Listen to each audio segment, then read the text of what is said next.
sorry, Is that northeast? Excuse me, from northeast. So Tulsa, like if you so say northeast like, Oklahoma or so northeast Texas? It's basically like the other side of Fort Smith. Okay. Yeah. Gotcha. So Okay. they're from up there, but my dad's side of the family. But Some of the prettiest parts of Oklahoma are actually the southeast. yeah. It's very kind of a lot of rolling hills and trees and stuff. You don't get that anywhere else. Thank you. You're so lovely. So, But yeah, what was it? I'm born and raised there, so I. okay. But I left. Texas fan? I actually went to Mizzou, so. Okay. Of the situation behind me. That red sign you see there in the background, typically that's about 10 feet in from the water, and you see how deep it is right there. So the receding here at Mountain Island Lake has just really started in earnest, I'd say in the last 24 hours or so after peaking on Saturday. We've got some video from people over the weekend when they were trying to get their stuff back together, see what's left of their homes. The water was still so high, though, in some areas that it was completely covering docks, flipping over boats, and even now it's still up to their knees in some parts as of this morning. People can finally, though, start the cleanup processes, which they're wanting to do. Despite all that devastation, people tell us they're glad starting today they can start moving forward. It got up and over the road into the horse fields. Our neighbors, there was one lady that we had to go get off of her porch with our tractor. It's the highest it's ever been. I've been here 27 years.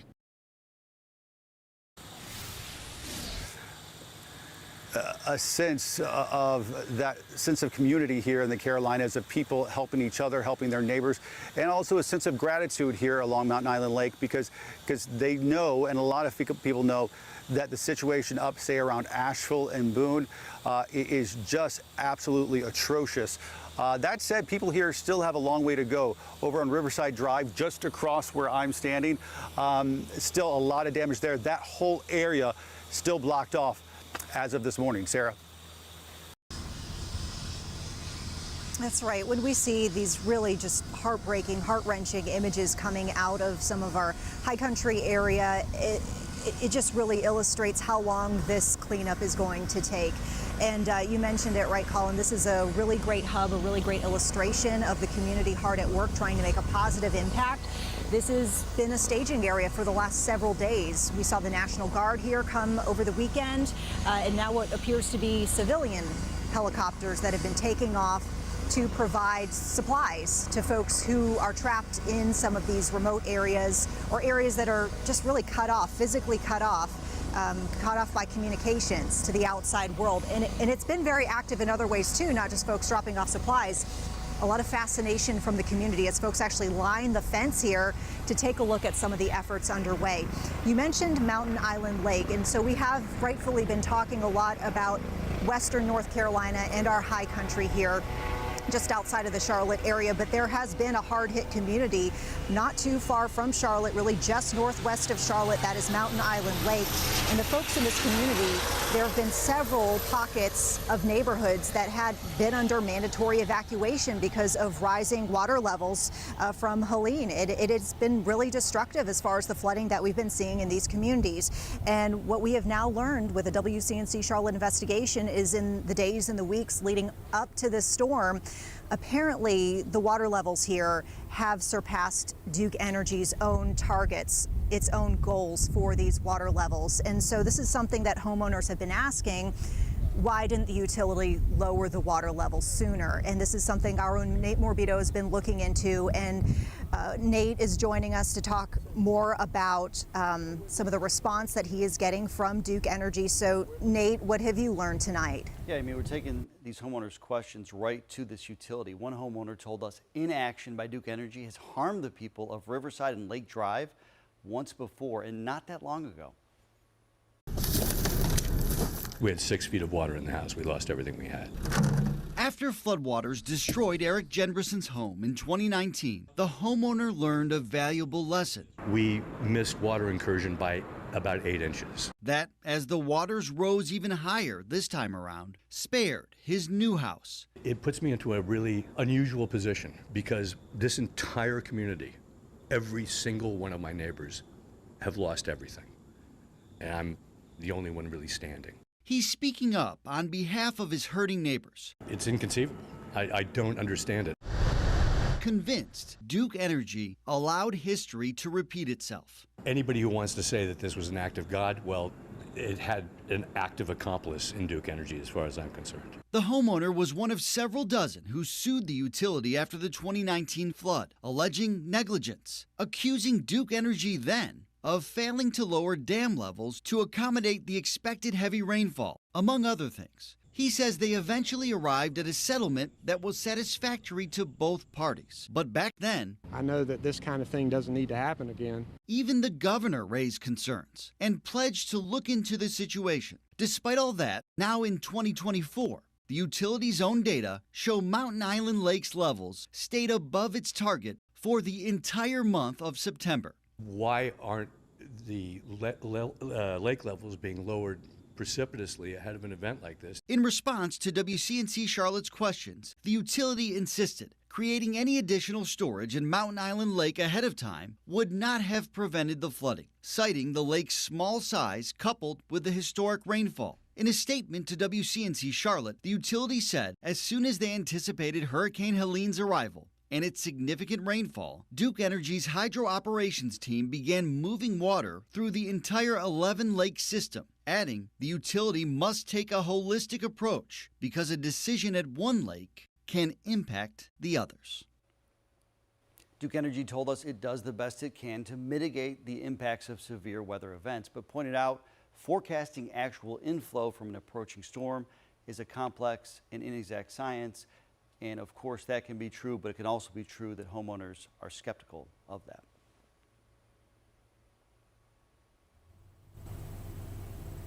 All right, Nate, thanks so much for getting some answers for folks and asking those tough questions. And of course, we will continue to follow the situation there. Question everything.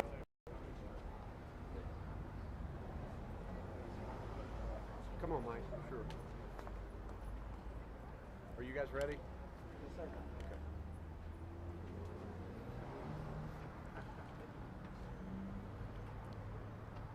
This has been an unprecedented, devastating storm for the people of Western North Carolina. This morning I was in Ashe County. Of course, now we're in Watauga. We're headed over to Avery. To speak about the ongoing response to the devastation left behind by Helene. Let's listen live. Been hurt. There are some positives. We have 31 aircraft that are helping with continued search and rescue, as well as surging commodities into all parts of Western North Carolina. We're in constant contact with the utilities. They have told us that progress is being made. I had several people told me that their power had just come back on, and I think that there is hope that 90% of the power could be back as early as tomorrow, but I'm going to let them say that. That's something that I've heard a little earlier. We're continuing to work to open arteries into this area to provide for supplies, rescue teams. We're in contact with all of our hospitals and medical facilities and rest homes, working to make sure that they have oxygen and military other medical supplies that they need. This is a team effort. I want to say too, we're grateful for all of our volunteer organizations and people of faith that have been coordinated to work throughout Western North Carolina. If there was ever a time that we needed you, it is now.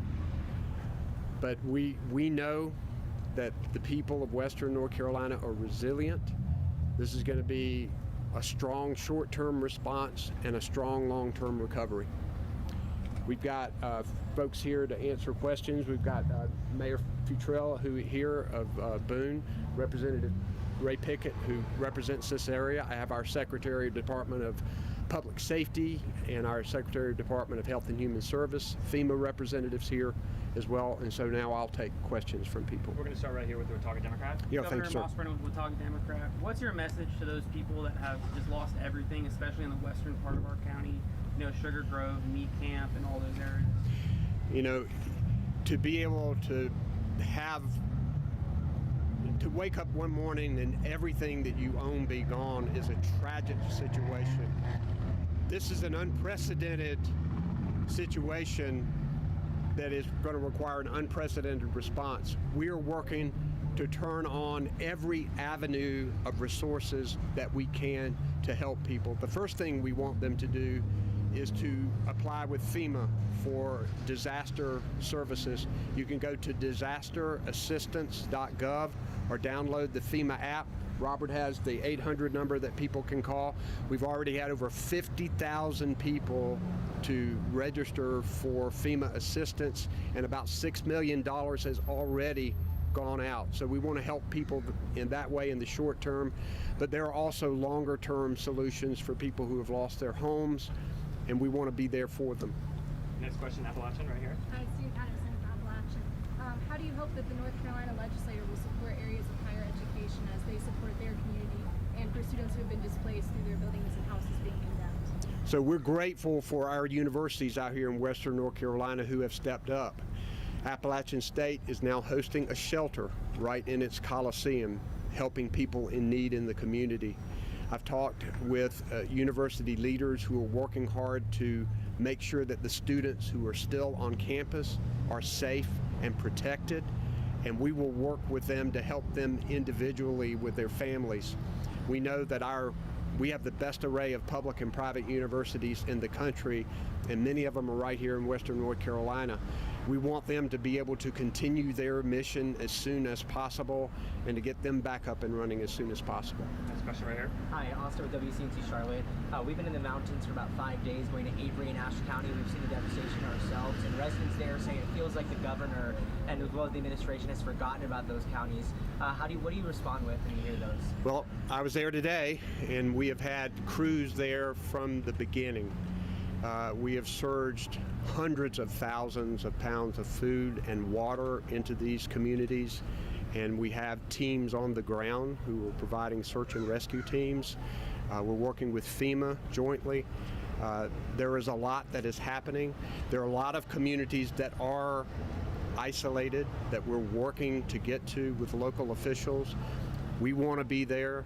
If you need help, if you've got people that you've talked to that need help, let me know who they are, and we will get help to them immediately. And yesterday in Ashe County, the State Department of Insurance was already on the ground also talking to people, trying to assess the damage. When it comes to that, flooding sometimes is not covered with insurance. So is there any state policy that we can maybe enact for emergency when it comes to that? So I think that there will be a comprehensive effort to deal with the flooding disaster that is here, because you really don't see many private insurance policies covering flooding. We know that's going to be a special effort, both at the federal level and at the state level. I know Representative Pickett's here, and I know that they will step up to try to fill in some of the gaps that the federal government doesn't have. Next question to CCB. Governor Cooper, Casey Jones from WCCB, thank you. My question is about the infrastructure. When it comes to roads and bridges, what have you observed around the state, and what's happening to get all of that back into working condition? Complete devastation to the transportation infrastructure and a lot of our water infrastructure here in North Carolina, in Western North Carolina. We are concentrating first on the primary arteries that can help us get supplies, repair crews, medical assistance through. So, for example, we're working with hospitals, utility crews, cell phone crews. Where are you having trouble getting to? And our Department of Transportation is going and trying to help to clear away or to make temporary repairs and to find routes into communities that are very difficult to get to.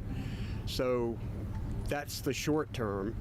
The long term is it's going to take billions of dollars to make sure that we bring this transportation back up where it needs to be. But we need to take this time to make sure that when we rebuild Western North Carolina, and we will, that it's done in a more resilient way. People had never seen this kind of destruction and raging water before. Now we know that it can do this.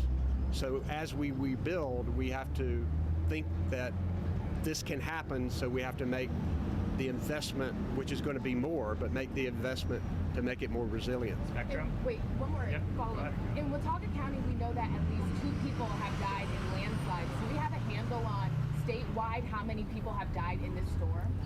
So the official count right now is 60 people in North Carolina, but we know that number will go higher. Spectrum. Can we talk about the progress you're making on I-26 and routes from North Carolina into Tennessee? So that I-40 is our biggest problem right now into Tennessee, and that is closed, and that is one of our biggest challenges right now, because we know that that fix is going to be a significant expense, and we're working to determine what kind of investment it's going to take. Right now, the Department of Transportation is working to install temporary help to make sure we save the part of the highway that we still have that hasn't fallen away. So that's going to be significant.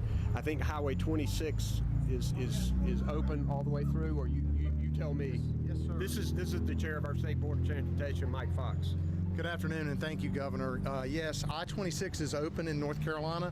Unfortunately, it's still closed in Tennessee, so you can only go so far. But we are working hard to get every major road open so we can get to the secondary roads and help people, as the governor said. WXLB. I spoke to the Attorney General earlier this week, and Winston-Salem said that it's too early to tell as far as relief efforts. That was Monday. You say that anything has changed as far as long-term goals of rebuilding the state? So relief efforts are occurring right now in all areas of western North Carolina. We know that this is going to have to be a sustained long-term assistance, because we think a lot of these water systems, it's going to take a while for them to come back up. I think in certain areas of the state it's going to take a while to get the power back up. And so we know people are going to need assistance for a long time. So we are here for the long haul. I talked to the president yesterday. FEMA is going to be here as long as we need them.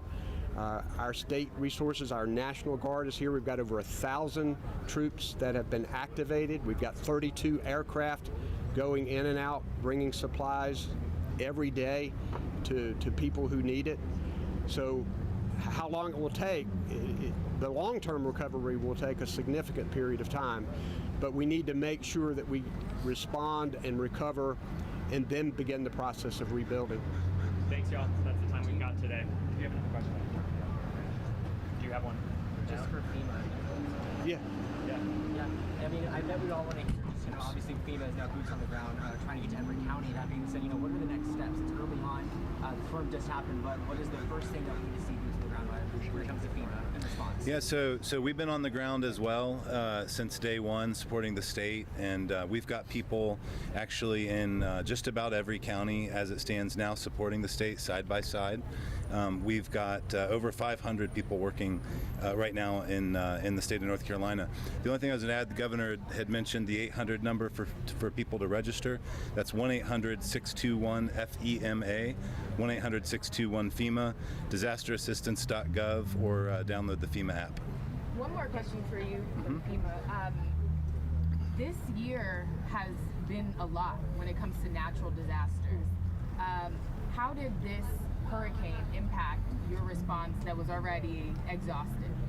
Well, I would say that we were postured as soon as we saw, even before Helene became a named storm. I'm actually the regional administrator for the Southeast. We staged a lot of resources, generators, urban search and rescue teams, truckloads and truckloads of commodities, water, so that we were postured well for the entire Southeast. So I really feel like we were postured for this storm, and the state of North Carolina, we were right there with them from the very beginning. All right, thanks. We got to run. Robert Saman, S-A-M-A. You've been watching live a press conference there with Governor Roy Cooper in Boone for his first visit to western North Carolina, saying it will be rebuilt, but it's going to take some time. At least 64 confirmed deaths in the state. Now hundreds, we know, still missing related to Helene. The governor saying this is an unprecedented situation, calling for an unprecedented response. We know dozens of aircraft are continuing with their help and search and rescue operations there. And as far as utilities go, They have companies out there hoping 90% of power can be back on as early as tomorrow. But the biggest problem right now is I-40 still being shut down. We'll continue to follow the very latest and all the coverage here surrounding Helene's aftermath. You can also help those impacted by the storm by downloading the WCNC Charlotte mobile app, or just head to WCNC.com. And again, join us here at 4. Now back to your regular scheduled programming. Now is I-40 still being shut down.